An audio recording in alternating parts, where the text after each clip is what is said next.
Hello and welcome to Emirates News broadcasting from Dubai. I'm Ramia Faraj. The headlines tonight. The president congratulates the Egyptian president on Revolution Day. The UAE reports 254 new coronavirus cases today, taking total case numbers here to nearly 58,000. COVID-19 tests will be mandatory for any passengers arriving or transiting through the UAE's airports from August 1st.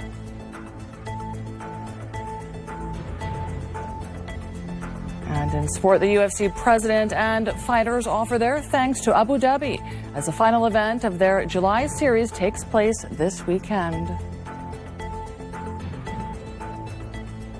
President His Highness Sheikh Khalifa bin Zayed Al Nahyan has sent a message of congratulations to Egyptian President Abdel Fattah al-Sisi on the occasion of Revolution Day observed on July 23rd.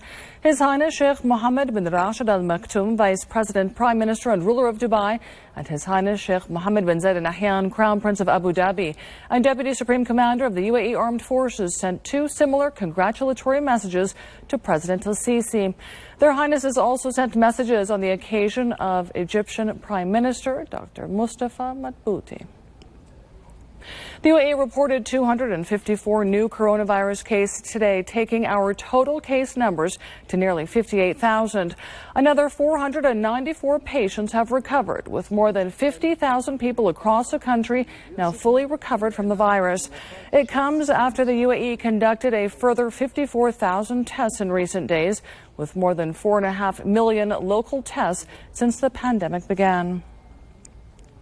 COVID-19 tests will be mandatory for any passengers arriving or transiting through the UAE's airports from August 1st.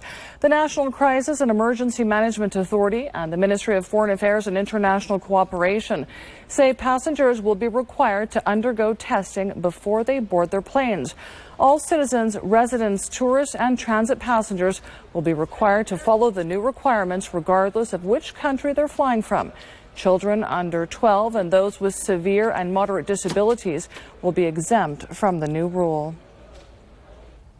Meanwhile, Emirates Airlines says it will offer free cover for medical costs for their customers when they travel in the UAE and around the world. Emirates made the announcement today, adding that they hope the move will increase travel confidence and secure Emirates and Dubai's reputation as industry leaders. Emirates says it's the first airline in the world to offer medical coverage free of charge. The Indian Embassy has warned its nationals with expired visas to leave by August 17th to avoid paying fines. Anyone with a visa that expired before March 1st must leave before this date in order to take advantage of the UAE's official waiver scheme. Likewise, tourists whose stay hasn't been formally recognized must also leave by this date to avoid any penalties. Applicants can email a copy of their passport and visa with supporting documents to the authorities at least 7 days before they plan to travel back to India. Applicants have been urged to apply online rather than in person, with crowding outside the embassy or consulate to be strictly avoided during the COVID-19 outbreak. Abu Dhabi's Department of Health today called on more volunteers to take part in the COVID-19 vaccine clinical trials currently underway in the capital. More than 10,000 people have volunteered to be part of the UAE's coronavirus vaccine trial. The trial attracted thousands of sign-ups in less than 24 hours after its launch earlier this week. The Ministry of Health and Prevention is still looking for an additional 5,000 people to volunteer as they plan to conduct trials on 15,000 individuals. The clinical trials will be subject to UAE approval and will be required to follow international standards set by the World Health Organization. Mosques will open at 50% capacity after the Eid al-Adha holidays. The National Authority for Emergency Crisis and Disaster Management says mosques will increase their capacity from August the 3rd from 30% up to 50%, although strict safety measures will remain in place. Those visiting mosques must remain 2 meters apart at all times, with prayers restricted to 10 minutes, except for Maghrib prayer, which will be 5 minutes. Officials say gatherings and family visits are still banned, and any sacrifices must be done through charities. The UAE has sent an aid plane carrying 12.5 metric tons of medical supplies and 500,000 rapid testing kits to 14 Caribbean island states. These include Antigua and Barbuda, the Bahamas, Jamaica, St. Kitts, and the UK Overseas Territory, Montserrat. The aid will assist around 12,500 medical professionals and others as they work to contain the spread of COVID-19. Officials say the medical aid is part of the UAE's ongoing efforts to support the international fight against the pandemic. Ajman's Department of Economic Development has issued special rules for the reopening of its recreational activities, training centers and consultancy offices. These establishments must follow the outlined protocols to ensure the health and safety of the community during the pandemic. Officials say the move comes as part of steps taken by the government of Ajman as the emirate returns to normal life. Requirements include mandatory coronavirus testing for all workers, wearing face masks at all times, maintaining safe distance, and regular sanitization of the premises. Taking a look at the global picture now, and there are more than 15.2 million cases of COVID-19 around the world. That's the latest from Johns Hopkins University, who say that more than 623,000 people have died as a result of the virus. The U.S. still has the highest number of infections, with close to 4 million cases and over 143,000 deaths. Brazil has the second highest number of confirmed cases at 2.2 million and over 82,000 deaths. India follows with more than 1.2 million cases and a death toll over 29,000. Russia has over 787,000 confirmed cases and more than 12,000 deaths. South Africa is now the fifth worst affected country in the world, with more than 394,000 cases and over 5,000 deaths. California has overtaken New York, the original epicenter of America's outbreak, as the worst hit state for cases of COVID-19. Total cases in California have now climbed above 414,000. If California were a country, it would rank fifth in the world for total COVID-19 cases, behind only the United States, Brazil, India, and Russia. Officials there are praising President Donald Trump for beginning to wear a mask. I want to applaud the president and others for now wearing a mask and sending a message. I hope that and expect that will have an impact on socializing a deeper consciousness of the power and potency of this non-pharmaceutical pharmaceutical intervention on reducing the spread and the transmission of this virus. That's a very encouraging sign as well. New German research reveals how COVID-19's genetic sequence inhibits the immune system.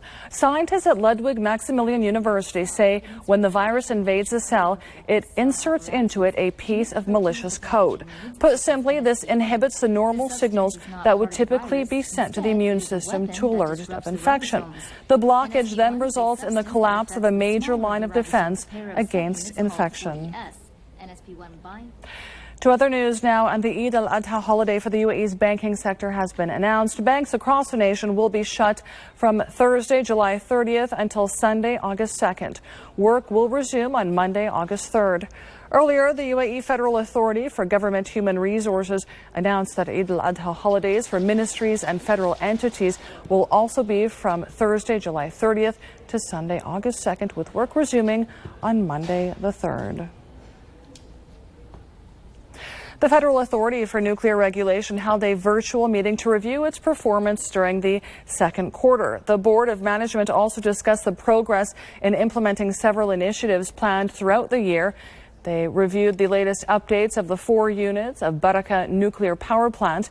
Officials also highlighted their regulatory oversight and inspection program during Unit 1's commissioning phase, planned for a startup soon. This includes around-the-clock inspections at the plant and ensuring the testing processes are in line with Fanner's safety, security, and safeguards requirements. To tech now, and virtual reality is making its way to healthcare to treat diseases and phobias like Alzheimer's and arachnophobia. Expert at Dubai Internet City's Fireside Chat said VR could drastically improve therapy. It comes after a wave of psychological research suggests VR has become key to diagnosing and treating conditions like fear of insects, fear of heights, and public speaking. They say virtual reality environments are already being used in therapy and have been proven to be be very effective. Recent studies show how the technology can be used to treat people with anxiety, depression, eating disorders, and a range of different phobias. They say VR can teach the brain to recognize that the person is in a safe environment. Okay, it's time for a short break, but stay with us here on Emirates News. The business is next, and one of the UAE's biggest oil and gas events will take place online this year instead of in person. Plus, in the sport, the Dubai Sports Council's Beach Sports Week at Kite Beach is expecting a lot of visitors this weekend. All the details next.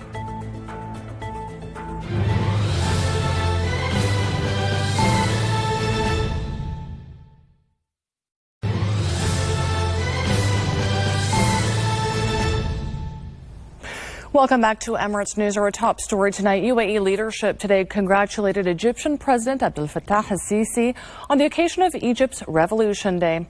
And it's time now for the business.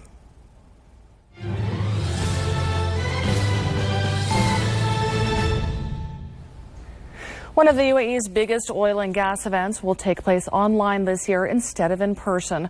Organizers announced overnight that Abu Dhabi International Petroleum Exhibition and Conference, or ADIPEC, will be held virtually from November 9th to 12th this year. The annual event attracted 150,000 energy professionals last year, including leading Gulf oil officials and senior executives from BP in total. Organizers say they expect to hold the full event in person in 2021. It's been a few weeks since Dubai reopened to tourists, and while visitor arrivals are vital for the hospitality sector, equally important are the staycationers who are taking advantage of summer holiday opportunities in their own backyard. And for more on what hotels are doing to accommodate clients during COVID-19, we're joined by Adel Ghazawi, the owner of Cove Beach at Caesars Palace Hotel. Thanks for joining us tonight, Adel. Tell us about the steps you're taking to make your visitors feel safe and at ease as we start to once again enjoy life at the beach in Dubai. Thank you, Ramya. Nice to be here. Basically, we've accepted that there's a new norm, and the new norm has a title at the top of it, which is health and safety. And so from my perspective, we're looking at this pragmatically, and we start with our staff. And we manage this from, complete logistics, from their accommodation to the venue, once they get to the venue, while they're serving our customer, and then after they serve our customer. And then obviously, once we push from there, we move into the customer.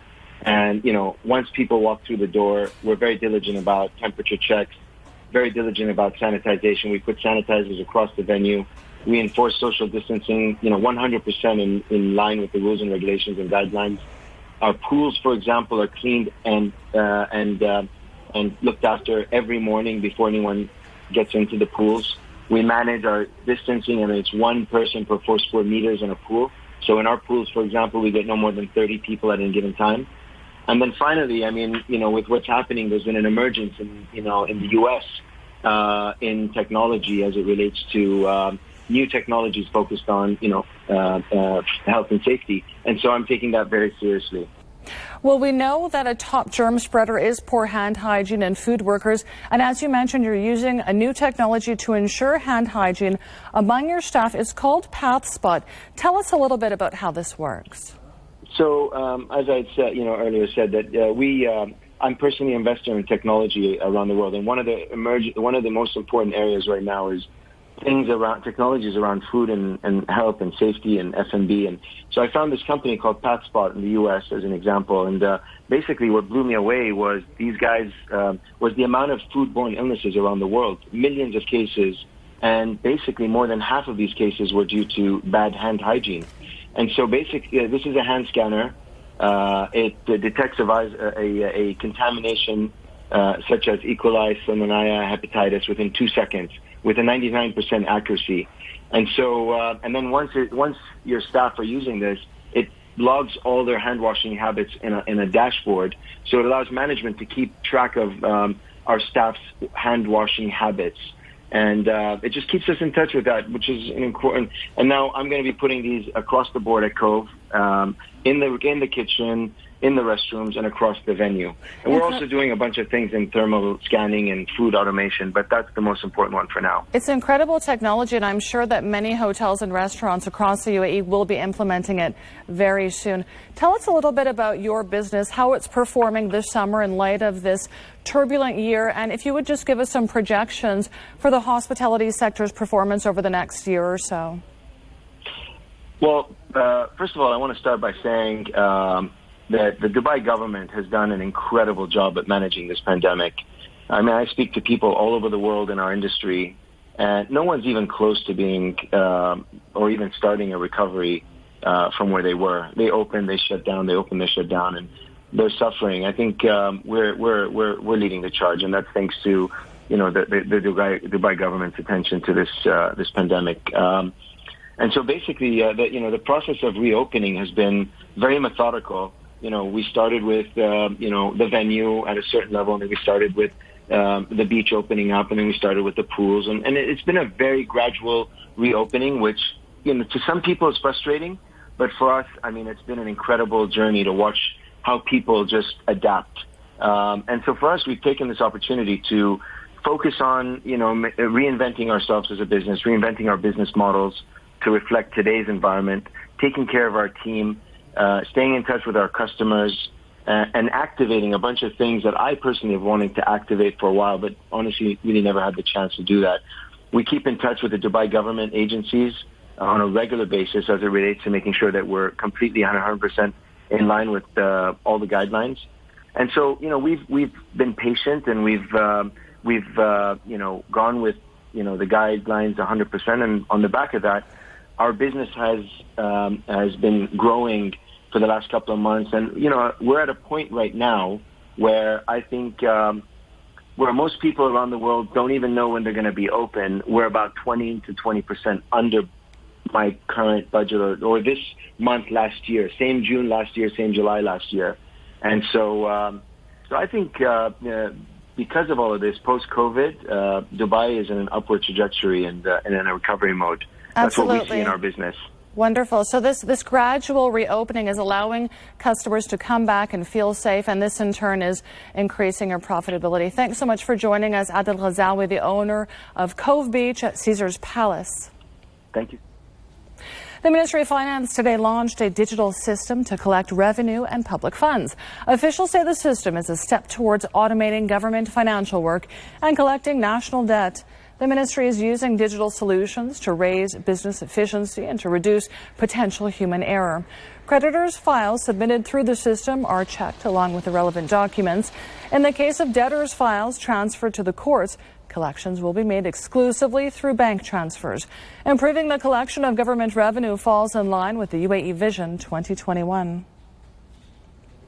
There are more than 22 million telecom subscribers in the UAE covering mobile, fixed line and data services. The latest figures announced by the Telecommunications Regulatory Authority today show that there were more than 16 million mobile phone subscribers in the UAE by the end of May this year. More than 13 million of them used prepaid services. Out of that, around 3.5 million chose postpaid. Figures also show there was an increase in internet services during that time. 2.9 million people subscribed to those services until the end of May, and 2.3 million opted for fixed line services.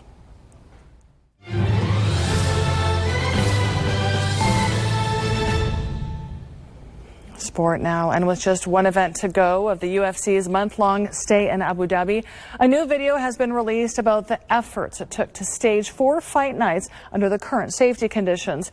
UFC President Dana White and other staff members and fighters are seen praising the organization and standards in the UAE capital.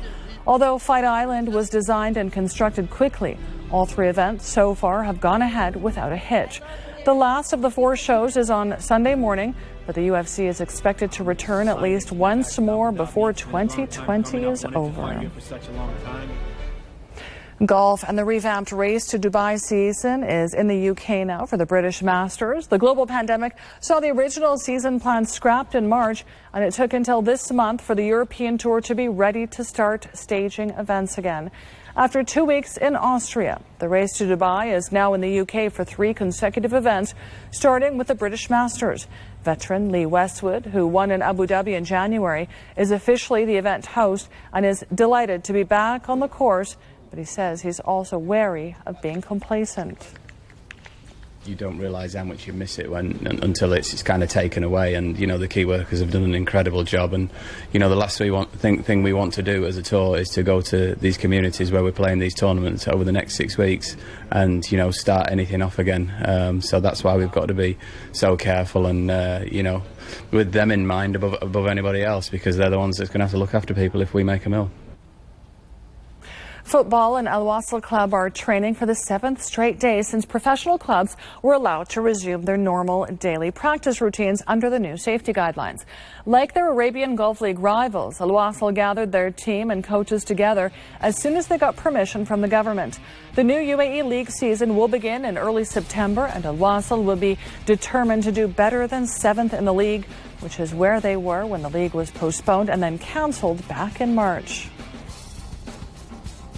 Sailing and other water sports are now available for anyone to try as part of the Abu Dhabi Sports Festival. The Abu Dhabi Sailing Club incorporate a wide range of activities for all ages and offer a slightly cooler alternative for getting outside during the summer. Mainly based on the Corniche in the heart of the capital, the society can provide sailing craft of all sizes, plus paddleboards, kayaks, and other activities. The summer promotional period runs throughout this month, and the next ends on August 31st. Dubai Sports Council's Beach Sports Week is expecting a lot of visitors this weekend. Kite Beach in Jumeirah is hosting various tournaments that are open to men and women. Foot volley, beach volleyball, beach tennis, and air badminton are the 4 sports that will take place across the weekend from early morning tomorrow. The events have been created for beach sport enthusiasts who've been starved of competition for nearly 5 months. Dubai Sports Council say this weekend marks just the beginning of their commitment to reviving beach sports.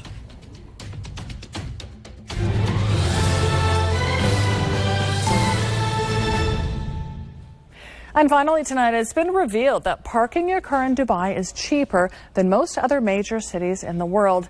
The newly released Parking Price Index for 2020 shows that Dubai ranks 58th out of the 65 major cities on the list. The study looks at the cost of parking in airports, shopping malls, stadiums, and on the street. It found that Dubai is actually relatively cheap. Delhi tops the least expensive list. But at the other end of the scale, the top 5 most expensive cities to park include London, Sydney, and Boston, with New York topping them all at a whopping 350% above the global average cost. Okay, on that, we end tonight's program. Follow us at Dubai One TV and at Emirates_News. And do continue to join us for our regular COVID-19 briefs throughout the day, as well as our 7:30 p.m. news bulletins. We will be back on Sunday. See you then. Good night.